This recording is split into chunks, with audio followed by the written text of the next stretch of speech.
Hello दोस्तों, एक super शू क्या होता है?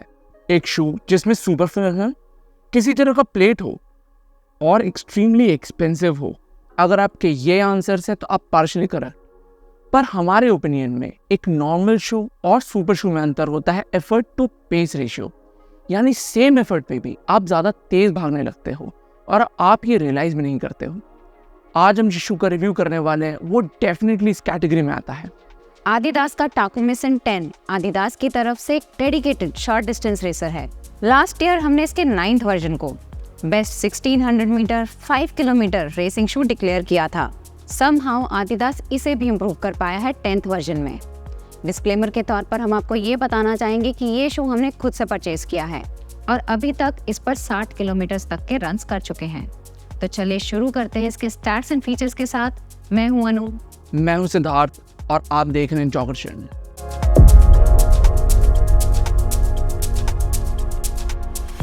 आदिदास टाकुमिसन 10 की स्टैप हाइट है 33 मिलीमीटर हील पे, 27 मिलीमीटर 4 फुट पे और ड्रॉप है 6 मिलीमीटर। मेंस साइज 8 यूके में इसका वेट है 201 ग्राम और इंडिया में आता है 17,999 रुपए का। अपर बना है इंजीनियर्ड मैश का जो अल्ट्रा ब्रीदेबल है। इस वर्जन के मिड सोल में अभी भी पाया जाता है लाइट स्ट्राइक प्रो कुशनिंग और इसके बीच में आदिदास ने एनर्जी रॉड्स नाम का ग्लास फाइबर रॉड सिस्टम डाला है। आउटसोल में कॉन्टिनेंटल रबर है जो बेहतरीन ग्रिप देता है। अब बारी आती है लाइक्स की और पहला लाइक है इसका मिड सोल अपडेट। वर्जन 8 से 9 में सिर्फ अपर अपडेट देखने को मिला था क्योंकि mid sole outsole combo border line perfect थे शॉर्ट डिस्टेंस रेसिंग के लिए। वर्जन 10 और 9 साथ में देखें तो दोनों बहुत ही सिमिलर लगते हैं, पर डिफरेंस आता है अंडरफुट परफॉर्मेंस में, जहां लाइट स्ट्राइक प्रो को थोड़ा और ट्वीक किया गया है ज़्यादा रिस्पॉन्सिव बनाने के लिए, यानी थोड़ा फॉर्मर टाकुमिसन 9 से। इवन एनर्जी रॉड्स का कॉन्फ़िगरेशन बदला गया है पिछले वर्जन से ज़्यादा स्नैपीनेस देने के लिए। टाकुमिसन 10 वर्जन 9 से नोटिसेबली स्टिफर है जो आपको टॉप एंड स्पीड पाने में मदद करता है। इन चेंजेस पे हमारा दूसरा लाइक बेस्ड है जो है शू का राइड। फर्स्ट इंप्रेशन वीडियो में हमने कहा था कि जब हमने शू को पहली बार ट्राई किया तो ये फर्म लगा और अभी 60 किलोमीटर के बाद भी ये सिमिलर सेंसेशन ही देता है, पर ये वॉक करने के लिए नहीं बनाया गया है। ये डिज़ाइन किया गया है अपने फास्टेस्ट पॉसिबल पेस पे दौड़ने के लिए। अगर टाकुमिसन 9 1600 मीटर से लेकर 21 किलोमीटर के लिए बना था तो ये 100 मीटर से लेकर 10 किलोमीटर के लिए डिज़ाइन किया गया है। तीसरा लाइक है ब्रीदेबिलिटी। आदिदास का आदि जीरो लाइन इनका डेडिकेटेड परफॉर्मेंस लाइन है और इस रेंज के ऑलमोस्ट सारे शूज़ में पेपर थिन ट्रांसपेरेंट अपर देखने को मिलता है। ऐसा अपर किसी भी वेदर में अच्छा ब्रीथ करता है और पैरों में स्वेटिंग नहीं होने देता। चौथा लाइक है कॉन्टिनेंटल ग्रिप। RD09 में ये फीचर भी कॉमनली देखने को मिलता है। कॉन्टिनेंटल रबर अभी मार्केट के टॉप रबर कंपाउंड्स में से एक आएगा जो ड्यूरेबिलिटी के साथ साथ टॉप नॉच ग्रिप भी प्रोवाइड करता है। ये हम इसीलिए स्पेसिफाई कर रहे हैं क्योंकि हमने टाकुमिसन 9 ग्राउंड पे टेस्ट किया था और ग्रिप से कोई शिकायत नहीं थी और वर्जन 10 पे भी ये एप्लीकेबल है। पांचवा लाइक है आदि क्लब मेंबरशिप। हमने ये शू लॉन्च होते ही कुछ 12,000 में लिया था, जबकि अभी भी MRP पे ही अवेलेबल है। अगर आप अपने रन्स फ़ोन या वॉच से ट्रैक करते हो तो हम रेकमेंड करेंगे कि आदिदास रन या रनटास्टिक ऐप के थ्रू ट्रैक करें। ये ऐप आपको पर किलोमीटर 2 पॉइंट्स देता है। इसके अलावा इनके मंथली चैलेंजेस भी होते हैं जिन्हें कंप्लीट करने से आप 100 पॉइंट्स पर चैलेंज अर्न करते हैं। इन्हीं पॉइंट्स को आप रिडीम करके 15 से 30% तक का वाउचर ले सकते हो और इससे कोई भी आदिदास प्रोडक्ट आदिदास ऐप से खरीद सकते हैं। डिसलाइक्स की बात करें तो इसके अपर पे हमारे 2 माइनर डिसलाइक्स बेस्ड हैं। पहला है लॉकडाउन।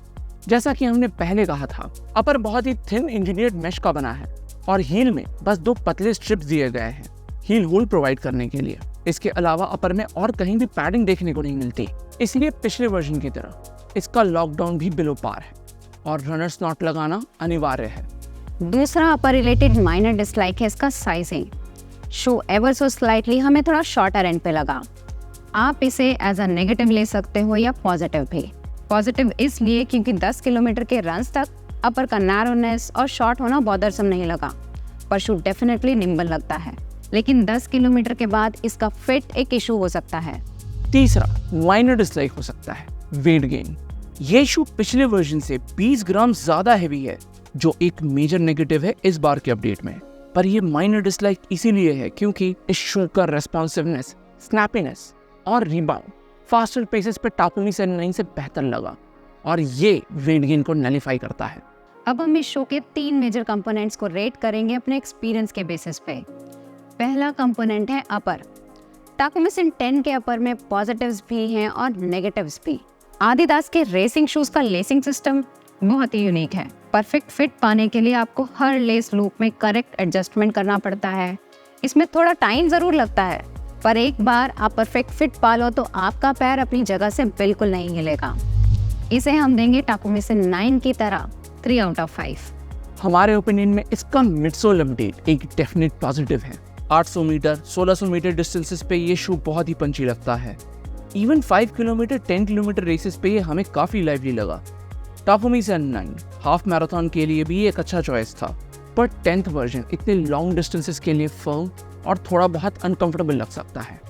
इसे हम देंगे सॉलिड 9 आउट ऑफ 10 एक शॉर्ट डिस्टेंस रेसर के पर्सपेक्टिव से। कॉन्टिनेंटल रबर को हमने लाइक सेक्शन में काफ़ी प्रेस किया है और इसका एप्लीकेशन आदिदास ने बहुत थॉटफुली किया है। High wear area specially 4 foot जहाँ से आप टो ऑफ करते हो वहाँ रबर थिकनेस ज़्यादा है, ड्यूरेबिलिटी को ध्यान में रख के। लैटरल साइड और हील पे रबर कवरेज पतली रखी गई है, पर ग्रिप शानदार है। इसे हम देंगे 4 आउट ऑफ 5। तो टोटल स्कोर आता है 16 आउट ऑफ 20। ये इस चैनल में one of the highest scores है एक रेसिंग शू का, और टाकुमी सेन 10 डेफिनेटली ये स्कोर डिजर्व करता है। हम ये एक बार फिर से दोहराना चाहेंगे कि टाकुमी सेन 10 पिछले वर्जन से फर्मर है और आप इससे वेपरफ्लाई 3 जैसा सॉफ्टनेस एक्सपेक्ट मत कीजिएगा। इसका मेन पर्पस है कि आप इस पे अपना फास्टेस्ट पेस अचीव कर पाओ। इंडियन मार्केट में 800 मीटर 1600 मीटर 5 किलोमीटर के लिए इससे बेटर रेसिंग शू नहीं है। इवन 10K के लिए ये एक टॉप कंटेंडर है। कुछ शूज कंपेरेबल होंगे। पहला है वेपरफ्लाई 3। ये आता है 194 ग्राम्स का, साइज UK 8 में, जो टाकुमी सेन से भी लाइटर है, हायर स्टैक का होते हुए भी। इसका ZoomX foam one of the softest foams है मार्केट में। टाकुमी सेन 10 शॉर्टर डिस्टेंसेस पे ज़्यादा अच्छा परफॉर्म करता है अपने रिस्पॉन्सिवनेस फर्मनेस के कारण। वेपरफ्लाई 3 भी 1600 मीटर 5K पे अच्छा परफॉर्म करता है, पर लंबे डिस्टेंसेस पे वेपरफ्लाई 3 सुपीरियर है। दूसरा शो होगा एसस की तरफ से मैजिक स्पीड 3 4 नहीं। स्पीड 3 की खासियत है इसमें पाया जाने वाला कार्बन प्लेट और बेहतरीन रॉकेट जियोमेट्री। इसका flight foam blast plus light strike pro के कंपैरिजन में फीका है, पर प्लेट और रॉकर कॉम्बिनेशन इसे सुपर स्मूथ और एफिशिएंट बनाता है। पर इन दोनों में से हमारा प्रेफरेंस टाकुमी सेन 10 होगा। तीसरा शो एक सरप्राइज एंट्री है और वो है आदिदास का ही SL2। वर्जन 2 में मिडसोल पूरी तरह अपडेट किया गया है और सॉफ्टन अप भी। लाइट स्ट्राइक और लाइट स्ट्राइक प्रो का कॉम्बिनेशन इसे सरप्राइजिंगली बाउंसी बनाता है और इसका राइड हमें टाकुमी सेन से सिमिलर लगा। सेल में हमने इसे सिर्फ 4500 में उठाया है। तो अगर आपको टाकुमी सेन 10 जैसा परफॉर्मेंस चाहिए बजट में तो आप इसे कंसिडर कर सकते हैं, क्योंकि ये हमारा टॉप कंटेंडर है शू ऑफ द ईयर का। तो ये था हमारा रिव्यू आदिदास टाकुमी सेन 10 का। वीडियो डिस्क्रिप्शन में हमने कुछ एफिलिएट लिंक्स दिए हैं अगर आप इन शूज़ को परचेज करना चाहो तो। रिव्यू पसंद आया या इससे कोई वैल्यू मिला तो लाइक और सब्सक्राइब जरूर कीजिएगा। अगले वीडियो में मिलते हैं। Thank you and good bye.